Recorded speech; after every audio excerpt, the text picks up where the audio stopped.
Hello বন্ধুরা, তোমরা সবাই কেমন আছো? আমার নাম অর্পিত। আমি উত্তরপ্রদেশের গাজিয়াবাদে থাকি। আমার বয়স 25 বছর। আমার বাড়িতে আমি, আমার মা, বাবা আর দিদি ঋতিকা মিলিয়ে 4 জন থাকি।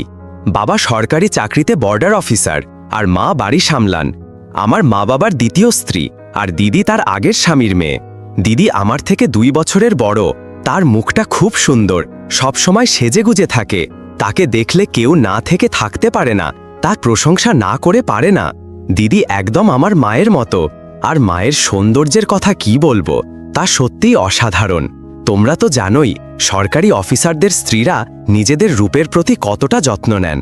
আমি অনেকবার দেখেছি মা আর বাবা একসঙ্গে বিশেষ মুহূর্ত কাটাচ্ছেন। এই ঘটনাটা হলো হোলির উৎসবের আগের সময়ের। তখন বাড়িতে উৎসবের প্রস্তুতি চলছিল। মা আর দিদি বাড়ির কাজে ব্যস্ত ছিলেন। দিদি আমাকে কাজে সাহায্য করতে ডাকল। আমি মায়ের কাজে হাত লাগালাম। আমি আর দিদি মিলে মায়ের বিছানার কাছে রাখা একটা বাক্স থেকে জিনিস বার করছিলাম। তখনই আমার নজর গেল বিছানার কোণে পড়ে থাকা একটা কালো পলিথিনের দিকে। আমি সেটা তুলে খুলে দেখলাম আর আমার হুঁশ উড়ে গেল। ভেতরে 5টা প্যাকেট, কিছু গোলা আর 2টো তেলের শিশি ছিল। দিদি আমার পাশেই ছিল আর মা অন্য কাজে ব্যস্ত। দিদি জিজ্ঞেস করল, কি আছে দেখাও। আমি বললাম, কিছু না। দিদি বলল, দেখাও, কোনো জরুরি জিনিস নাকি? এই বলে সে আমার হাত থেকে পলিথিনটা নিয়ে নিল। দেখেই সঙ্গে সঙ্গে আমাকে ধরে বাইরে নিয়ে গেল।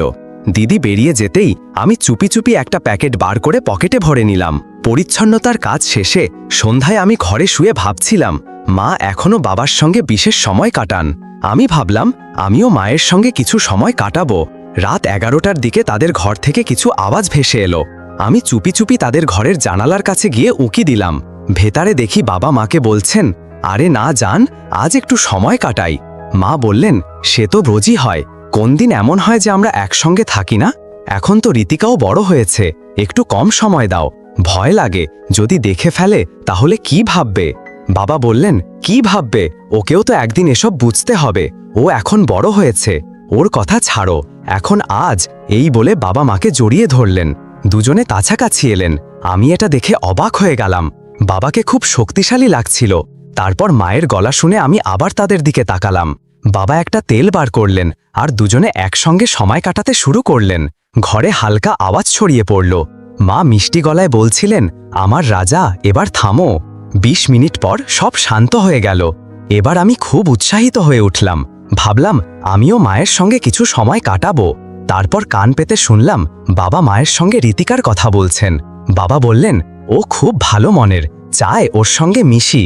মা হেসে বললেন, তাহলে তোমাকে কে আটকায়, মেশো, ও তো দেখুক তার বাবার ভালোবাসা কেমন। বাবা বললেন, কিন্তু কিভাবে করব? মা বললেন, তুমি বললে আমি কিছু ভাবতে পারি। আমি এটা শুনে হতভম্ব হয়ে গেলাম। বাবা বললেন, আচ্ছা বলো তাহলে কি করবে? মা বললেন, সব আমার ওপর ছেড়ে দাও আমার রাজা, তুমি শুধু তৈরি থাকো। এটা শুনে বাবা আবার মায়ের সঙ্গে সময় কাটাতে শুরু করলেন। আমি তখন ঠিক করলাম বাবাকে দিদির সঙ্গে মিলিয়ে দেব। তার আগে দিদির সঙ্গে দেখা করতে হবে। তারপর আমি বাথরুমে গিয়ে নিজেকে ফ্রেশ করলাম। মা আর দিদির সঙ্গে সময় কাটানোর কথা ভাবতে লাগলাম। মা যেই বাথরুমে ঢুকলেন, আমি এমন ভাব দেখালাম যেন তাকে দেখিনি। আমি সেখানে দাঁড়িয়েছিলাম। মা আমাকে দেখে ফেললেন, আমি এটাই চেয়েছিলাম। তারপর ঘুরে মাকে দেখে বললাম, আরে মা, তুমি কোথায় ছিলে? এই বলে আমি বাইরে চলে গেলাম। মাকে মনে হয় আমার ভালো লেগেছিল। সারা রাত আমি দিদির সঙ্গে সময় কাটানোর পরিকল্পনা করতে থাকলাম। তখনই মাথায় একটা আইডিয়া এলো। যে প্যাকেটটা আমি তুলে রেখেছিলাম তা থেকে একটা নিয়ে ভোর 5টায় তৈরি করলাম। সকালে দিদি যখন আমার ঘরে চা দিতে এলো, আমি ঘুমের ভান করছিলাম। দিদি ঘরে ঢুকে আমার দিকে তাকালো, কিছু বলল না। আমার কাছে এসে আমাকে দেখল, তারপর চা রেখে বলল, ভাইজা, চা খেয়ে নাও, এই বলে চলে গেল। ও চলে যেতেই আমি উঠে বাথরুমে গিয়ে ফ্রেশ হলাম। দিদি স্নান করে বেরোতেই আমি হল ঘরে বসেছিলাম। সে আমাকে একটু অন্যভাবে দেখল। হোলি এসে গেল, সবাই খুব খুশি। আমার প্রীতি ভাবি বাবাকে হোলি খেলতে ডাকলেন। বাবা মা মামার বাড়ি 4 দিনের জন্য বেড়াতে যাওয়ার প্ল্যান করলেন। আমি মনে মনে খুব খুশি হলাম। ওরা চলে যেতেই আমি বাজারে গিয়ে অনেক রং কিনে আনলাম। দিনে খুব হোলি খেললাম, কিন্তু আসল মজা তো সন্ধ্যায়। ঠিক তখনই আমার প্রীতি ভাবি আমাদের বাড়িতে হোলি খেলতে এলেন। বললেন, দেওরজি, শুধু দিদির সঙ্গে খেলো না, আমার সঙ্গেও একটু খেলো। এই বলে আমার মুখে রং মাখিয়ে দিলেন। তারপর রং লাগাতে লাগাতে হালকা ছুলেন আর বললেন, দেওরজি তুমি তো বেশ শক্তিশালী, দিদিকেও রং লাগাও। দিদি শুনে লজ্জা পেল। ভাবি মুহূর্তটা হালকা করে দিলেন। আমি বললাম, ভাবি এবার রং লাগানোর পালা। আমার ঘরে গিয়ে 1 বালতি রং মিশিয়ে নিয়ে এলাম। ভাবি বললেন, দেওরজি এটা তো ঠিক না, দিদিকে রং লাগাওনি আর আমার জন্য এত রং। তখনই দিদি বালতিটা ভাবির ওপর উল্টে করে দিল। ভাবি বললেন, আরে দিদি এখন কোথায় যাচ্ছ, আমার পালাও বাকি। তারপর আমার হাত থেকে রং নিয়ে দিদির গায়ে লাগাতে শুরু করলেন। কিছুক্ষণের মধ্যে দিদিকে লাল করে দিলেন। ভাবি বললেন, দেওরজির কাছে করিয়ে নাও, কতদিন লুকিয়ে রাখবে। এই বলে দিদিকে মাটিতে ফেলে রং মাখিয়ে দিলেন। দিদি আমাকে বলল, ভাইজা আমাকে ভাবির হাত থেকে বাঁচাও। আমি ভাবিকে দিদির থেকে সরানোর চেষ্টা করলাম, কিন্তু ভাবি ছাড়ছিলেন না। দিদি আবার বলল, কিছু করো না ভাইজা, বাঁচাও। তখন ভাবি বললেন, আমার রানী তুমি খুব সুন্দর মনে হচ্ছে, তোমার মজা চাই, দেওরজির সঙ্গে খেলো, খুব ভালো লাগবে। এটা শুনে আমি উৎসাহিত হয়ে দিদিকে ছুলাম। দিদি সত্যিই খুব খুশি ছিল। তারপর আমি ভাবির হাত ধরে টেনে সরালাম। দিদি বলল, ভাইজা ওকে ধরো। আমি ভাবিকে মাটিতে ফেলে ধরলাম। দিদি ঘরে গিয়ে অনেক সবুজ রং নিয়ে এলো। বলল, ওকে ধরে রাখো ভাইজা, আজ ওকে সবুজ করে দেব। দিদি গাদা রং মেখে ভাবিকে রঙিন করে দিল। ভাবি খুব খুশি হয়ে বললেন, আমাদের দুজনের হয়ে গেল, কিন্তু ভাইয়া তো বেঁচে গেল। তখনই আমাকে মাটিতে ফেলে দিলেন। আমি জেনে বুঝে প্রতিবাদ করলাম না, শুধু বলতে থাকলাম, আরে ভাবি থামো। ভাবি বললেন, আমাকে সব জায়গায় রং মাখিয়ে দিয়ে নিজে বাঁচতে চাইছো? এই বলে দিদিকে আমার গায়ে রং লাগাতে বললেন। দিদি আমার মুখে রং মাখালো। ভাবি বললেন, আরে দিদি আরও রং লাগাও। দিদি বলল, আমার লজ্জা করছে। ভাবি বললেন, তাহলে ধরো আমি লাগিয়ে দিচ্ছি। দিদি আমাকে ধরল আর ভাবি আমাকে পুরো রঙে ভরিয়ে দিলেন। বললেন, দেখো দিদি তোমার ভাই কত মজা পাচ্ছে, এবার খেলো, ওকেও একটু মজা দাও। ভাবি আরও রং মাখালেন। দিদি দেখে লজ্জা পেল। তারপর ভাবি হোলি খেলে চলে গেলেন। এখন আমার শুধু দিদির সঙ্গে সময় কাটানো বাকি, যার জন্য আমি সকাল থেকে অপেক্ষা করছিলাম। আমি গোসল করতে গেলাম আর সুযোগ পেয়ে দিদিকে ডাকলাম। দিদি বলল, কি হলো? আমি বললাম, পিঠটা একটু পরিষ্কার করে দাও, অনেক রং লেগে আছে। দিদি আমার পিঠের রং তুলতে লাগলো। আমি বললাম, ভাবি তো খুব গাদা রং মাখিয়েছে, সহজে যাবে না। দিদি বলল, তোমারটা তো যাবে, আমারটা কিভাবে যাবে? মাও তো নেই যে পরিষ্কার করে দেবে। আমি বললাম, তুমি আমাকে না ধরলে হয়তো আমার লাগতো না, আর তুমি তো সব দেখেও ফেলেছ। দিদি বলল, আমি কি করব, ভাবি তো বলল। তবে তুমি তোমার বন্ধুদের বলো না যে আমি সব দেখেছি। আমি বললাম, না বলবো না, কিন্তু তুমি কবে দেখলে? দিদি বলল, সেদিন ঘরে চা দিতে গিয়েছিলাম তখন। আমি মনে মনে হাসলাম। দিদি বলতে লাগলো, আজ ভাবি রং মাখাচ্ছিল, তখনও দেখলাম, আমার খুব ভালো লাগলো। এই বলে দিদি আমাকে জড়িয়ে ধরল। আমার রাজা ভাইজা, আমি তো কবে থেকে তোমার সঙ্গে ভালো করে মিশতে চাইছিলাম।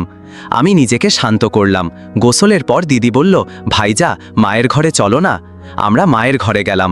আমি দিদির সঙ্গে মিশতে শুরু করলাম। দিদি বলল, ভাইজা আজ কেউ নেই, আমার সঙ্গে খুব হোলি খেলো, আমাকে খুশি করো। আমি বললাম, হ্যাঁ আমার বোন, এখনই খেলি। দিদি বলল, ভাইজা নিচে মায়ের তেল রাখা আছে, লাগিয়ে দাও, সুবিধা হবে। আমি বিছানা থেকে সেই পলিথিনটা তুলে রং লাগালাম। তারপর 20 মিনিট ধরে হোলি খেলে আমার সব ক্লান্তি দিদির সঙ্গে ভাগ করে নিলাম। দিদি খুব খুশি হয়ে বলল, রিল্যাক্স হয়েছো ভাইয়া, তুমি সত্যি অসাধারণ, তোমার বউয়ের তো মজাই হবে। আমি বললাম, তুমি তো আছো দিদি, তাহলে বউয়ের কি দরকার? দিদি বলল, আচ্ছা, কিন্তু আমি তো বাড়িতে রোজ থাকতে পারবো না। আমি বললাম, তাহলে তোমার সঙ্গে না মিশে আমি কিভাবে থাকব? দিদি একটা কাজ করো, তুমি আমাকে মায়ের সঙ্গে মিলিয়ে দাও, তাহলে কোনো সমস্যা হবে না। দিদি বলল, কিন্তু এটা কিভাবে হবে? আমি বললাম, তুমি ভেবে দেখো। দিদি বলল, ঠিক আছে, মা ফিরে আসুক, তারপর কিছু ভাববো। পরের 4 দিন আমি দিদির সঙ্গে ভালো সময় কাটালাম। তারপর মা ফিরে এলেন। দিদি আমাকে বলল, আমি কাল তোমাকে চা দিতে আসবো না, মাকে তোমার ঘরে পাঠাবো, তুমি ঘুমের ভান করো। পরদিন মা চা নিয়ে কিচেন থেকে বেরোতেই দিদি আমাকে ফোন করে বলল, মা আসছে, আমার রাজা, নাটক শুরু করো। আমি ঘুমের ভান করে তৈরি হয়ে রইলাম। মা এসে আমাকে দেখে থমকে গেলেন, আমাকে হালকা গলায় ডাকলেন, কিন্তু আমি উত্তর দিলাম না। তারপর দিনই চলে গেলেন। মা নিচে যেতেই দিদি জিজ্ঞেস করল, মা ভাইয়া কি ওপরে আছে? আমার একটু কাজ আছে। মা বললেন, রোকো, আমি ডেকে দিচ্ছি। মা আবার ওপরে এসে আমাকে ঝাঁকিয়ে বললেন, ওঠো অর্পিত, ওঠো। আমি উঠে মাকে দেখে নিজেকে ঠিক করলাম। মা লজ্জায় পড়ে গেলেন, বললেন, সরি, জানি না কখন এমন হয়ে গেল, কিছু মনে করো না, ঋতিকা ডাকছে তোমাকে। আমি নিচে গেলাম।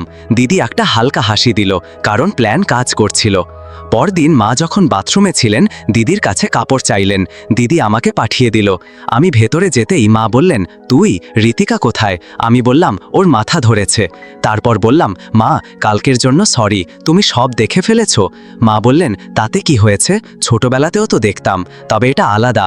আমি বললাম, না মা, এখন তো আমি বড় হয়েছি, লজ্জা লাগছে। মা হেসে বললেন, হ্যাঁ, বড় তো হয়েছিস, এবার যা ঋতিকাকে পাঠিয়ে দে। আমি বললাম, কিন্তু মা, ওর শরীর ঠিক নেই, আমাকে বলো কি করতে হবে। মায়ের গা লাল রঙে ভরা ছিল, তিনি রং তুলতে চাইলেন। আমি বললাম, ঠিক আছে। তারপর রং পরিষ্কার করতে শুরু করলাম। আমার আর থাকতে পারলো না, বললাম, আমিও কিছু দেখতে চাই। মা বললেন, কি বলছিস, পাগল হয়েছিস, তোর বুদ্ধি নেই। আমি মিনতি করে বললাম, প্লিজ মা, প্লিজ। মা বললেন, ঠিক আছে, কিন্তু আমাকে ছুবি না। তারপর মা আমার দিকে ঘুরলেন। লাল রঙে ভরা মাকে দেখে আমি হতবাক হয়ে গেলাম। 20 মিনিট ধরে ভাবতে থাকলাম, তারপর আমার সব কথা মায়ের সঙ্গে ভাগ করে নিলাম। ঠিক তখনই দিদি দরজা খুলে বলল, মা, ভাইজা, তোমরা এসব কি করছো? মা, তোমার লজ্জা করে না? পাপা এলে সব বলে দেব। মা দিদিকে দেখে ঘাবড়ে গেলেন, ক্ষমা চাইতে লাগলেন। দিদি বলল, ঠিক আছে, মাফ করব, তবে একটা শর্তে। মা বললেন, কি শর্ত? দিদি বলল, আমাকেও ভাইলার সঙ্গে সময় চাই। তুমি একা দুজনের সঙ্গে সময় কাটাচ্ছ, আর আমি একজনকেও পাচ্ছি না। মা তৎক্ষণাৎ রাজি হয়ে গেলেন। আমি তখনই দিদিকে জড়িয়ে ধরলাম, আমার সব খুশি দিদির সঙ্গে ভাগ করে নিলাম। সন্ধ্যায় মা দিদিকে একটা গোলা দিলেন, নিজেও খেলেন। গোলা খেয়ে দিদি মাকে বলল, আমাকেও পাপার সঙ্গে মিশতে হবে। মা বললেন, ও তো কবে থেকে তোকে মিশতে চায়। দিদি বলল, রোববার তুমি আর ভাইজা বাজারে চলে যাও, আমি আর পাপা। মা মুচকি হেসে বললেন, ঠিক আছে, রোববার। মা আর আমি বাজারে গেলাম। দিদি গোসল করতে গেল, দরজা বন্ধ করল না। পাপা গোসলের জন্য ঢুকতেই সামনের দৃশ্য দেখে থমকে গেলেন। অবশেষে তারও ইচ্ছে পূরণ হতে চলেছিল। তারপর তারা অনেকক্ষণ ধরে হোলি খেললেন। পাপাও তার সব খুশি দিদির সঙ্গে ভাগ করে নিলেন। সন্ধ্যায় আমি আর মা ফিরলে দিদি সব বলল, সে পাপার সঙ্গেও মিশেছে। এমনই মন ছুঁয়ে যাওয়া গল্প শুনতে আমাদের চ্যানেল সাবস্ক্রাইব করো, ভিডিওটি লাইক আর শেয়ার করো, কমেন্ট করে জানাও গল্পটা তোমার কেমন লাগলো। আরও অনেক গল্প শুনতে পাবে, শুধু তোমাদের সঙ্গ চাই। ধন্যবাদ।